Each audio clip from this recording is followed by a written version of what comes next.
Les saluda nuevamente el hermano Ángel Romero. Esta tarde he querido comunicarme con ustedes y compartir un tema de doctrina que es supremamente importante.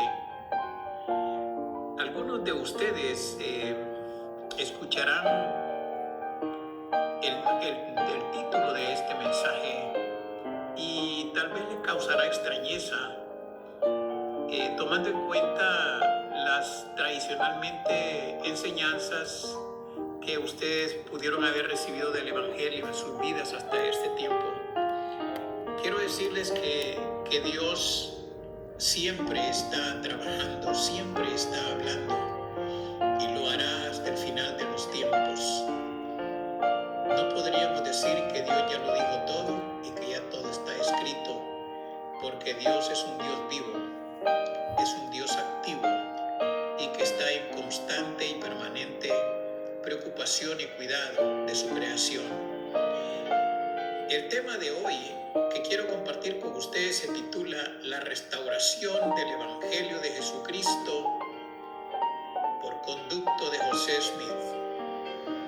Oh amantísimo Padre Celestial, en esta tarde te damos gracias porque nos has permitido abrir nuestros ojos, poner nuestros pies sobre la tierra y saber que nos das una nueva oportunidad para vivir, para arrepentirnos, para alabarte, para glorificar tu santo nombre, para amar, para perdonar. Te damos gracias porque eres bueno, porque eres misericordioso, porque eres un Dios de cuidado, un Dios sanador, un Dios proveedor, un Dios paciente. Te damos gracias porque eres todopoderoso y todo lo sabes. Para ti no hay nada imposible. Gracias por la restauración de todas las cosas que tú anunciaste a su tiempo, preparando esta tierra antes de la venida segunda de tu Hijo, nuestro Señor Jesucristo. Que el Espíritu Santo nos acompañe en estos minutos. En el nombre de Jesucristo, tu Hijo. Amén. Cuando las circunstancias fueron propicias, nuestro Padre Celestial de nuevo se acercó a sus hijos con amor.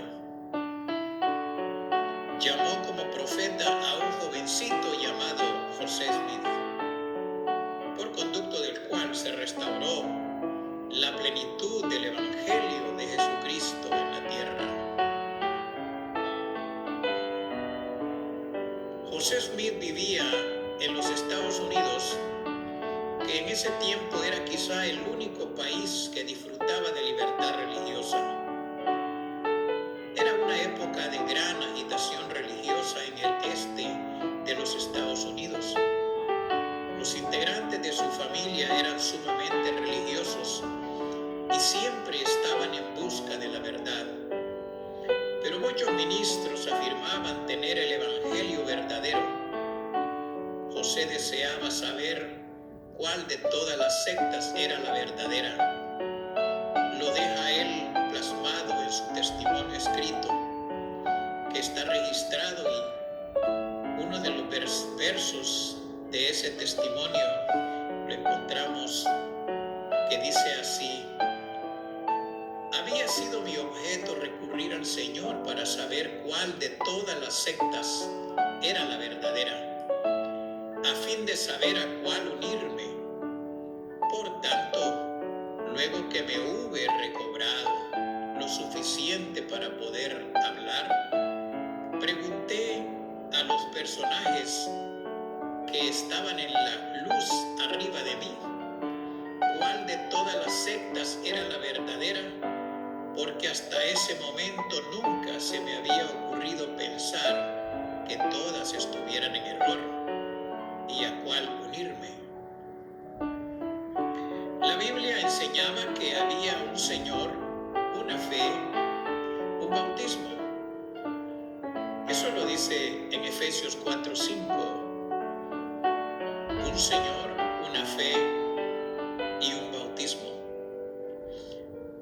José asistió a diferentes iglesias, pero siguió confundido en cuanto a cuál iglesia debía unirse. Más tarde escribió, abro comillas, pero eran tan grandes la confusión y la contención entre las diferentes denominaciones que era imposible que una persona tan joven como yo llegase a una determinación precisa sobre quién tenía razón y quién no. En medio de esta guerra de palabras y tumulto de opiniones, a menudo me decía a mí mismo, ¿qué se puede hacer? ¿Cuál de todos estos grupos tiene razón? ¿O están todos en error? Si uno de ellos es verdadero, ¿cuál es? ¿Y cómo podré saberlo? Mientras José buscaba la verdad entre las distintas religiones, se volvió a la Biblia en busca de orientación y leyó Santiago 1:5. Cito la escritura, y si alguno de vosotros tiene falta de sabiduría, pídala a Dios, quien da a todos abundantemente y sin reproche, y le será dada. Debido a este pasaje, José decidió preguntar a Dios sobre lo que debía hacer. En la primavera de 1820, se dirigió a una arboleda cercana y se arrodilló a orar. Contamos con 4 diferentes relatos de lo que ocurrió después, registrados por él o por escribientes bajo su dirección. En uno de los relatos describió su experiencia de esta manera. Vi una columna de luz más brillante que el sol, directamente arriba de mi cabeza, y esta luz gradualmente descendió hasta descansar sobre mí. Al reposar sobre mí la luz, vi en el aire arriba de mí a 2 personajes cuyo fulgor y gloria no admiten descripción. Uno de ellos me habló llamándome por mi nombre y dijo, señalando al otro, este es mi Hijo amado, escúchalo. En aquella visión, Dios el Padre y su Hijo Jesucristo se aparecieron a José Smith. El Salvador le dijo a José que no se uniera a ninguna de las iglesias, ya que todas estaban en error y todos sus credos eran una abominación. Él dijo, con sus labios me honran, pero su corazón lejos está de mí. Enseñan como doctrinas los mandamientos de los hombres, teniendo apariencia de piedad, mas negando la eficacia de ella. Aunque mucha gente buena creía en Cristo y se esforzaba por entender y enseñar su evangelio, no tenía la plenitud de la verdad ni la autoridad del sacerdocio para bautizar y efectuar otras ordenanzas salvadoras. Esas personas habían heredado un estado de apostasía, puesto que cada generación tenía la influencia de lo que heredaba de la anterior, incluso los cambios en la doctrina y las ordenanzas, tales como el bautismo, tal como Dios lo había hecho con Adán, Noé, Abraham, Moisés y otros profetas. Él llamó a José Smith para que fuera el profeta, por medio del cual se restaurara la plenitud del evangelio en la tierra. Después de la aparición del Padre y del Hijo, se enviaron otros mensajeros celestiales o ángeles a José Smith y a su colega Oliver Cowdery.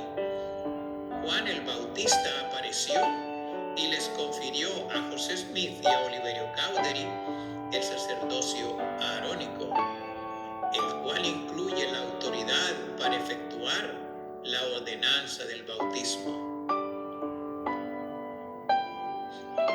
Pedro, Santiago y Juan, 3 de los apóstoles originales de Cristo, aparecieron y les confirieron a José Smith y a Oliver Cowdery el sacerdocio de Melquisedec, restaurando la misma autoridad que fue dada antiguamente a los apóstoles de Cristo. Con esta autoridad del sacerdocio se le indicó a José Smith que organizara la Iglesia de Jesucristo, una vez más sobre la tierra. Por conducto de él, Jesucristo llamó a 12 apóstoles. Los profetas de la Biblia se refieren a los tiempos en los que vivimos como los últimos días, los días postreros o la dispensación del cumplimiento de los tiempos. Es el período justo antes de la segunda venida de Jesucristo. Es la dispensación final. Es por ello que la iglesia se llama la Iglesia de Jesucristo de los Santos de los Últimos Días. Un profeta viviente dirige la iglesia hoy en día. Dicho profeta, el presidente de la Iglesia de Jesucristo de los Santos de los Últimos Días, es el sucesor autorizado de José Smith. La autoridad de él y de los apóstoles actuales data desde la época de Jesucristo en una cadena ininterrumpida de ordenaciones por conducto de José Smith.